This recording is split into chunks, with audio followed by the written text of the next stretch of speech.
ലാബാന്റെ വീട്ടിൽ നന്മകളെ പിടിച്ചു വെച്ചെടുത്ത്, അനുഗ്രഹങ്ങളെ പിടിച്ചു വെച്ചെടുത്ത് വീണ്ടും ലാബാന്റെ ഭവനത്തിനകത്ത് യാക്കോബിനൊരു പുറപ്പാടുണ്ടായി.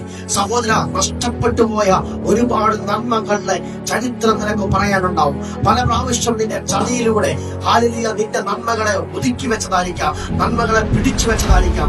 പക്ഷെ ദൈവത്തിന്റെ പരിശുദ്ധാത്മാവ് ദൂത് പറയുന്നു, അതിനകത്ത് നിന്ന് ഇരട്ടിയായ ഒരു അനുഗ്രഹത്തോടെ ദൈവം നിന്നെ ഒരു പുറപ്പാടിലേക്ക് കൊണ്ടുപോകാൻ വേണ്ടി പോകുന്നു. 10 തവണയാണ് ലാബാൻ യാക്കോബിന്റെ നന്മകളെ പിടിച്ചു വെച്ചത്.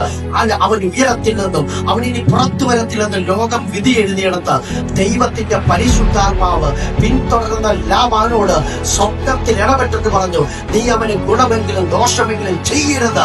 ദൈവം ചിലതിന്റെ വാ മൂടിക്കെട്ടിക്കൊണ്ട് ചിലതിന് നിനക്ക് വിരോധമായി നിൽക്കുന്നതിനെ ചിലതിനെ ഒതുക്കിക്കളഞ്ഞ് ദൈവത്തിന്റെ പരിശുദ്ധാത്മാവ് നിന്നെ ഒരു അനുഗ്രഹത്തിലേക്ക് എത്തിക്കാൻ പോകുന്നു. ദൈവം നിന്നെ അനുഗ്രഹിക്കുന്ന സമയമാണ്.